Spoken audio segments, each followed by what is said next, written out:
We are really excited to present to you a little bit about the Science Center and our workforce development programs. But first, my good friend Kina Sears Brown, who's also sharing this time with us to present to you today, decided that we wanted to kind of like build out a broad brushstroke of both the manufacturing and the life science industry within Philadelphia. So we did just a quick collab uh, uh, slide deck for you, and then we'll do our kind of like individual specific program slides for you. But we definitely wanted to bring this to you because there's a lot of really important things coming up in the next couple years as it relates to both manufacturing and life science in Philadelphia.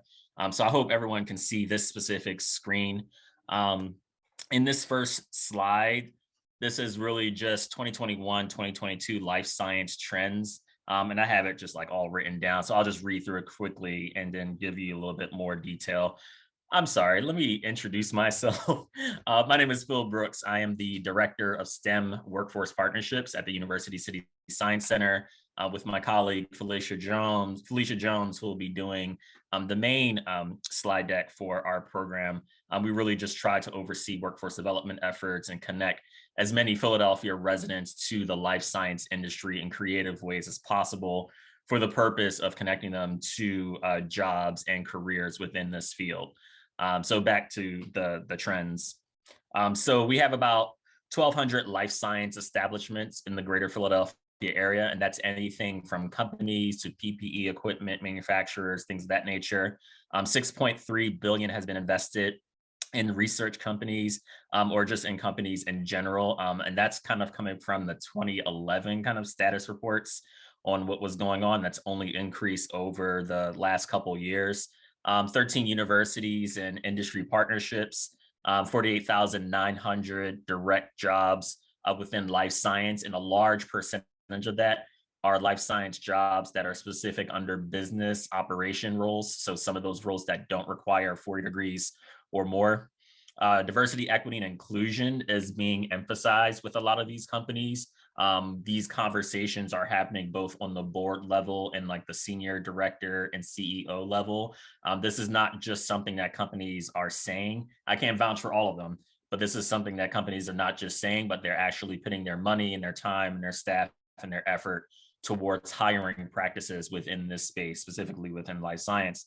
And then kind of a combination, and I'll pass it over to Kina after this, is life science and biotech manufacturing facilities are being built within Philadelphia limits. So historically, a lot of these biomanufacturing, just manufacturing facilities in general, are built outside the city. The challenge with that is Philadelphia residents may have a challenge getting to those locations via public transportation or just transportation in general. But there's several places that are being built in North Philadelphia. There's places that are being built in West Philadelphia. We're really excited to kind of see what comes of that and really provide the opportunity to train folks to be ready for some of those roles. With those trends and life science stuff out the way, I'll pass it over to Kina. Thanks, Phil, and good afternoon, everyone. I'm Kina Sears Brown, Director of Continuing Professional Education and Workforce Initiatives at Goodwin College of Professional Studies at Drexel University. Really happy to be here. I have the pleasure of working with adult learners like all of you who are in various career stages, looking for certifications and opportunities to be employable in the right fit, the right career. And so really excited to talk to you about some trends that we're seeing in manufacturing, which is kind of a layup for my presentation today.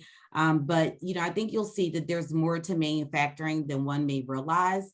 It's very advanced and requires technology and professional experiences and skills to be successful. And so you can see some bullets up there about the need and really some connective tissue, Phil, with what you just shared with the push to be a more inclusive industry, to really include more women into manufacturing. Right now, women only represent about 29% of regional manufacturing companies. And so I think, out of everything in today's presentations with both Phil and I, think about where you see your right fit. Or for those in your personal and professional network, but some really opportunities in manufacturing around job training, professional development programs like I'll share today, and some opportunities to really leverage some of your existing skills and create some bridges into manufacturing. So with that, I'll transition into Drexel's manufacturing career accelerator program. Just let me put this into, so, over the last 2 years, we've seen different kind of phases of employment. Obviously the pandemic hit, a lot of people were displaced. Now, a lot of people are going through the great resignation, thinking about what's right for them now in 2021 and 2022 currently. And so when we designed the Manufacturing Career Accelerator program, otherwise known as MCAP, it really was designed to get Black and Brown Philadelphia residents back to work in 2021, because they had been displaced in retail and hospitality and in some other industries. And so we were fortunate to be able to use a grant by the Philadelphia Department of Commerce to be able to offer MCAP at no cost to participants. And so in 2021, we graduated 33 adults who had diverse career, professional experiences and skills, but all looking for a career change and to think again how they could leverage their existing skills into a new industry. And as you'll see, manufacturing promises to have stable careers and some really good quality wages. But, once again, thinking about, is MCAP a good fit for you? If you look at our 33 graduates, diversity definitely is at the forefront in terms of their educational levels, age, as well as, we hit the target with getting Black professionals engaged in this program. And so we were really happy to see that, women were interested in a career in manufacturing. As you can see, 70% of our graduates were women. So we are definitely building out new support programs and partners to help people get placed in this industry. So I just want to play a short clip from Tracy Taylor, who was our 2021 MCAP alum. She was engaged in the 5-week program, and you'll hear how MCAP impacted her. Let me know if you can hear it or if you can't. MCAP program. Let me start off by saying I loved it. I loved it. I loved it. It was a rigorous boot camp, which I call it boot camp because it was material that you had to learn that you knew before, but it just kind of made you refocus on some of the goals that you may have set forth in doing a career change or just pivoting into something different. The support services within the MCAP program are phenomenal. The coaches, the teachers, the staff, the assistants, they are all there to help you. Even if you fall a little bit behind, don't get discouraged. All you have to do is let them know. They will be there to help you and assist you. Some of the things that we went over that we learned about were how to handle conflicts within the workplace. We learned about safety with the OSHA 10 certification. And as Keena had mentioned, we also learned a lot about the Lean Six Sigma methodology, which is just is valuable. It's so valuable because you could spot maybe a process that you could do better. So I really enjoyed the program. The other thing that I really enjoyed was when we had the employer meet and greets.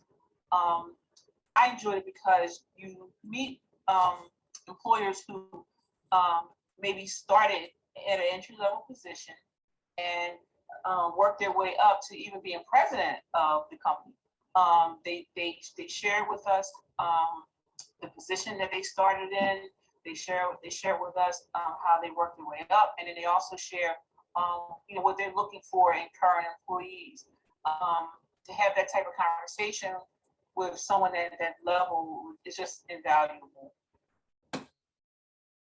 So as you can see, I'm really happy about offering this opportunity for people like Tracy and the 32 others who went through the program last year. And so you'll meet another alum in a moment, but want to get into the meat of why we're talking about manufacturing. And the opportunity really exists in what is called middle skill careers, where certain industries require just a high school diploma, not necessarily a 4-year degree. And I think that's important to note, to think about the opportunities that exist and to think about how employers now are looking to expand the talent reach, if you will, the net, right? To be able to tap into more qualified talent and not just exclude them from opportunities because they don't possess a 4-year degree. So we wanted to focus on MCAP and the manufacturing industry for that reason. And we designed it in a way that you really understand what career opportunities are out there.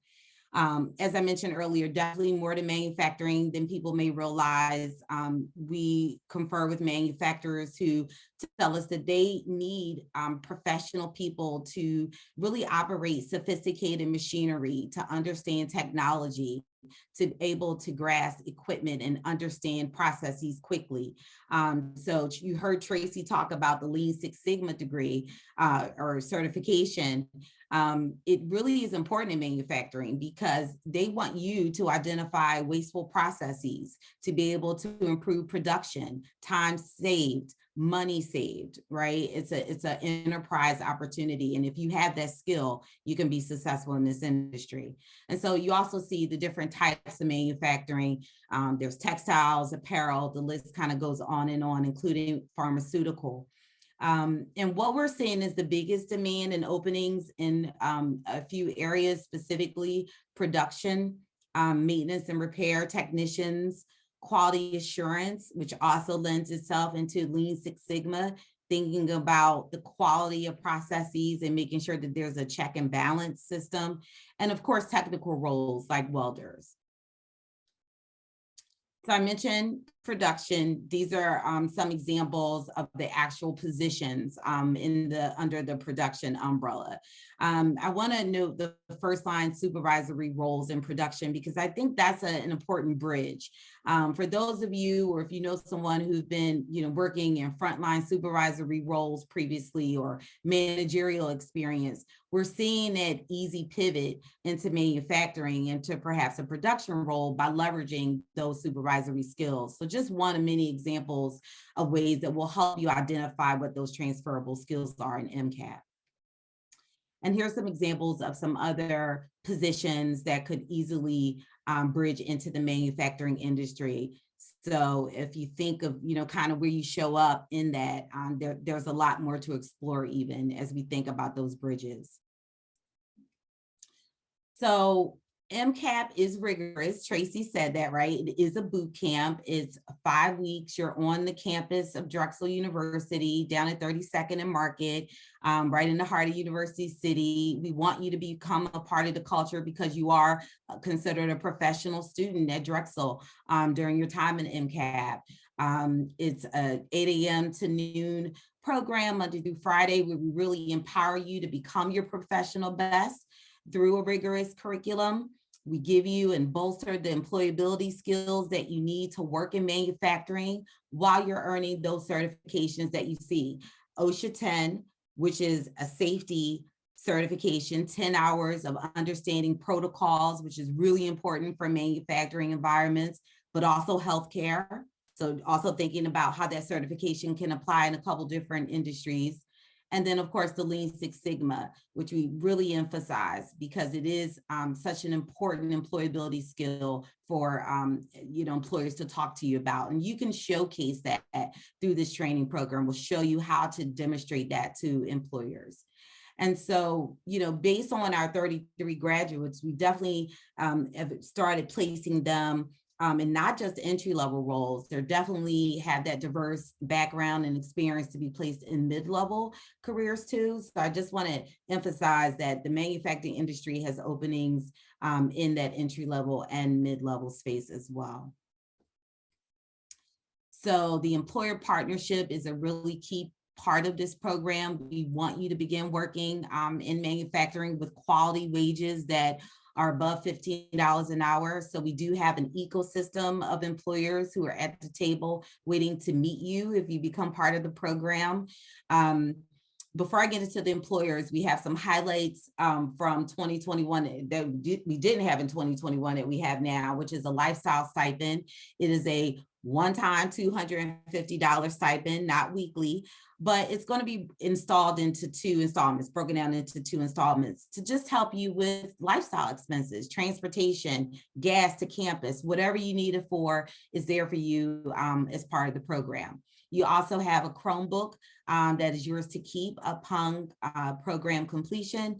And of course, you get the professional development and career support with one-on-one coaching.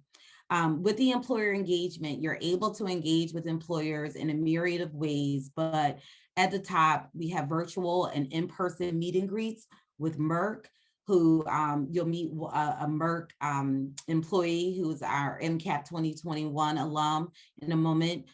They have a variety of positions open and ready to talk to you, as well as a consortium of over 70 manufacturers, part of the Southeastern Pennsylvania Manufacturing Alliance, where we're tapping into them to say, tell us your open positions. We have talent who are ready to work. So that's the kind of engagement and support that you'll get during the 5 weeks of MCAP. Many other employers to showcase, including a career fair at the end of your 5 weeks. So I'm breezing through this. There's definitely opportunity to talk to me one-on-one after this, but once again, Monday through Friday, our next session starts on Monday, April 4th at 8 a.m. It is a 5-week program, once again, until May 6th. We have an in-person graduation where you get to invite your support network. But, you know, we want this to be a right fit for you. We tell everyone who thinks about it, think about your commitment over the next 5 weeks, right? During that time, think about getting to campus every day, committing to that 8 to 12 schedule, the challenging assignments. You know, we call it productive struggle, right? It's all for an end goal, and we want to help you get there. So we'll be starting that cohort pretty shortly. So this is Angela, who, you know, the young people like to say, no cap, you know, like no fake. This is real deal. We really tried to build an environment where we're communicating with our MCAP alums, right? We tried to talk to all 33 of them, but, you know, Angela is one who I converse with a lot, and she's working at Merck out in West Point, PA, as a support associate. This is an example of our text, and it's beyond her being a support associate, right? You see, she's sterilizing the environment that's making the meningitis vaccine. Like, that's pretty powerful, right? And she's already talking about, you know, after her year is up on September 13th, she can apply for other positions at Merck. And, you know, the diversity part, which Phil and I talked about, is existing at Merck. So we're really happy to have them as a premier partner, and they're looking to meet the 25 people part of this next cohort. So just want to give you an example of Angela. And so how do you apply? Well, if you're interested and serious about making the commitment, our application closes on Friday, March 25th. You can click the link that Joe will populate in the chat. I'm also going to show a QR code, so get your phones ready. If you want to put it up to the screen, you can apply right there from your phone now. We only have 25 seats available for this spring cohort, so I imagine it's going to be pretty competitive. We're happy about that, but if you're serious or know someone who could benefit from this program, please apply. And here's some of the program requirements, right? High school diploma, access to reliable transportation. That's important. Phil mentioned about the opportunities that exist sometimes out of the immediate Philadelphia area. We do have partners. If you don't have a reliable car, we have a partner, a ride sharing partner, who we can fill in that gap for you. So don't let that be a barrier to applying. Also, we ask you to pass a drug test, because that will be a requirement that manufacturers will want, and also complete a background check. We are re-entry friendly, and we do have companies who know that we will have applicants that may have a prior record, and that's okay. We'll match you with a company that's willing to talk to you and really appreciate your talent. So also, once again, That's a requirement. And then fully vaccinated, which is the requirement of Drexel University to be on campus as a professional student, right?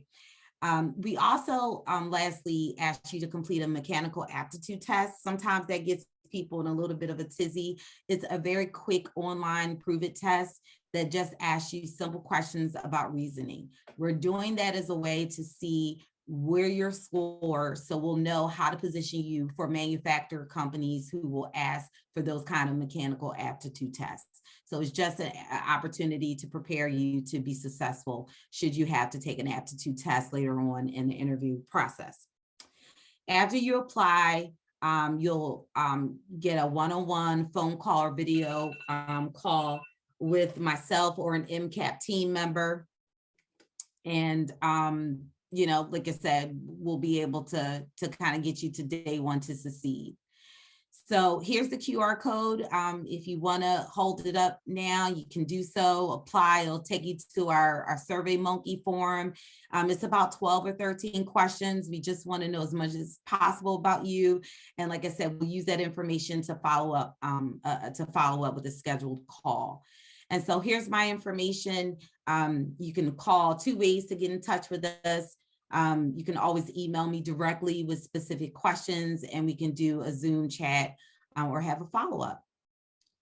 So that's MCAP, and I'm happy to answer any questions at the end. Phil, I'll turn it over to you. Or Joe, do you want me to answer questions now? I know we're at 12:30 or. Yeah, why don't we take a few questions now, Okay. and then we can go over. So does anyone have any questions? Any questions about the requirements or program, employers? Thank you for putting the application link in there, Joe. Well, if you think of anything, pop it in the chat. I'll reply to you individually, not to disrupt Phil's presentation, and or you know, we could definitely talk at the end, or you can email me if you think of anything. But once again, think about those in your network. If not considering for yourself, we'd love to have you for our to be one of our 25 program participants this year. Yeah, last call for questions. Feel free to take yourself off mute and ask questions if you have any, or put them in the chat.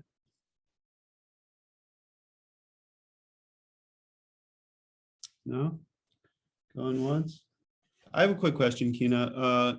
Out of those 33 in the last cohort, how many would you say found positions upon graduation? That's a great question. So we've definitely ramped up employer engagement. We have, out of 33, we have 12 that are placed currently. Some not in manufacturing, quite honestly, some in cybersecurity, a couple in non-manufacturing. But even though the goal is manufacturing placement, because we know the industry needs talent, we are seeing that our alums are using the skills that they earned in other ways, in their other, you know, professional endeavors, which for us is still a win, right? So I think that's such an important question. So, you know, we do have these employer partners who we ramped up saying, hey, you have talent needs. We have people who are ready. And I think our employment placement is going to increase this year for sure. But also consider MCAP, even if manufacturing, and you didn't hear me say this, but if it's not like something you would ever consider, but thinking about maybe healthcare, those Lean Six Sigma and OSHA 10 certifications are going to bode very well for you. And I've been saying that too, because I think it's not a fit for everybody, but the core of the program can help you in a myriad of ways. So. Awesome, thank you. We have a couple of questions in the chat. One is this program geared to folks who are 55 plus? Thanks for asking that, Sandy. Yes, I put up a graphic in the beginning. 25% of our graduates were between the ages of 50 and 59 in 2021. So, you know, we were really happy to see those with, you know, rich, seasoned experiences thinking about this industry. And so we say it's from 18 to 80. If you have all those other requirements, there's a place in MCAP for you. Thanks for asking that. And Tanya asked, do they honor religious exemptions for their vaccination? yes, we do have a process in place to honor that, with proper documentation, Tanya. I have a question here about the requirements. Do you need any experience? And is it good for someone who's trying to switch careers? Switching careers? Mhm. Absolutely. It's for the career changer, the career pivoter. We've had younger people, our biggest demographic was 18 to 29 with a high school diploma, some college, and they, kind of didn't know what was their next step. We had a lot of folks like that, and they were able to pivot into, a new industry, or at least understand what the opportunities were in this industry. So I do think it's ideal for those of you who are looking for a career change, because we're going to teach you about the ins and outs of manufacturing. You'll learn way more than you ever thought you would want to know about manufacturing through 136 hours of coursework. But it's not just that, right? It's not just lectures. It's experiential activities and exercises to help you tie it all together. And you get to meet those employers along the way where you can showcase what you're learning. And they're going to be interested in meeting you because, we're presenting kind of the best of the best in terms of talent. Awesome. Thank you. All right, we're going to take one more because I don't want to cut Felicia and Phil short here, but did you have your hand raised? I'm not sure. Someone Hi, on an Sakina. iPhone? Yes, me. Hi, Sakina. How you doing? Yep, I would just because I had the question is, even though I'm in a health field, would this benefit and help? In the Because healthcare field? yes, because I was interested in the OSHA, and that's my whole thing too. Because I know it can do for the health field. I'm at the healthcare and construction. Absolutely, both. Yes. Both check boxes. Quite honestly, Sakina, if you're interested in applying, email me. We can talk about our Yes, I employer am. partners who are not in manufacturing. Okay, great. Because I think, although the goal, a big percentage of it is going to be for manufacturing focus, those certifications are going to transfer well into those industry and that healthcare for you. Okay, I had You another question. will have to learn about manufacturing though, quite honestly, but No, that's fine. I That's think fine. the It's beneficial certification, either way. yeah, I don't yeah. mind because I'm into learning different things. So Okay. that's a good thing for me. So because my plan was to get the OSHA a long time ago, but I didn't know where to start at and where to go. And I know some classes is pricey to Yeah, get the well, this OSHA is at no certification. cost to you. Obviously, I think I said that it is free, no cost is funded. So yeah, please apply online or email me and we can follow up. Okay, so if I have any more questions, I can email you personally to your personal email. Yes, well, not your please your email me. job email. Okay, Yes. I'll do that. I'll All make right. sure it's in the chat too. Okay, thank you. Okay, thank you.